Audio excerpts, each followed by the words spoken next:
Dalawang motor, nagsalpukan. Isa sa mga rider, sugatan.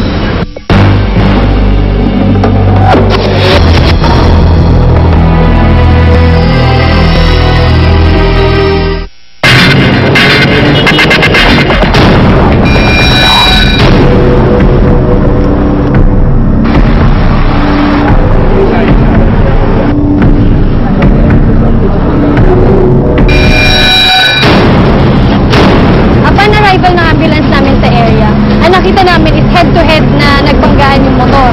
Then, ang nakita lang ng pasyente doon is yung pasyente na naliligo sa sariling dugo. We always look on the possibility na buhay yung biktima, kaya kailangan agad namin magtulungan para magbigay ng first aid. Ang input dito, dalawang motorcycle. Yung isang motorcycle galing sa may north, papuntang south.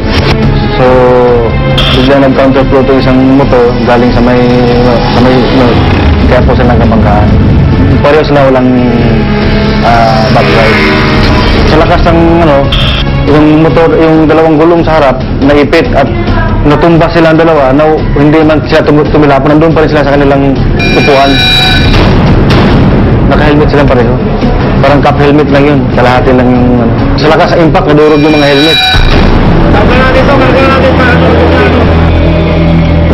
Pagdating namin doon, na nakita namin sa area, isa na lang yung nakaride dun sa motor na basag yung bungo. Then wala na yung pasyente na nakaride dun sa isang motor which is kinuha ng Bonifacio Rescue.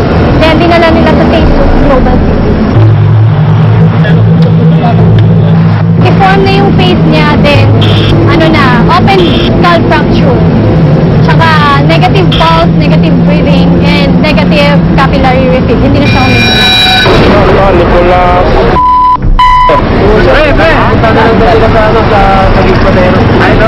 Tinawagan yung kamag-anak sawa yata. Tinawagan. What?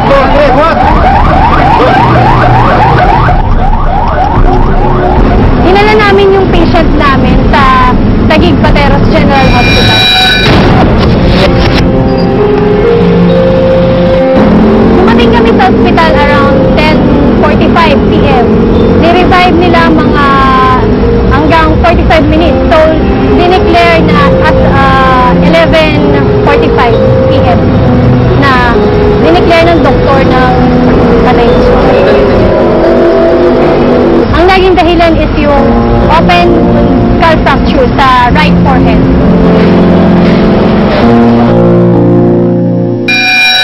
Yung pong nag-counterflow, yung pong lumabas ng violation. Kasi nag-counterflow po siya. Hindi po sa kanya intindi na rin yun. Kaso natin siya ng reckless imprudence resulting to homicide.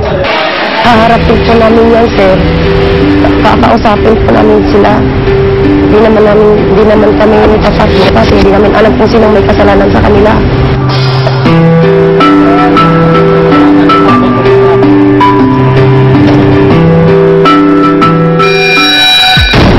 Sakali po maka-encounter po tayo ng ganitong counterflow, gawin po nating alerto ang ating sarili, umiwas na po tayo, magbigay po tayo ng signal ng ilaw para po mapansin po tayo ng mga kasalubong natin.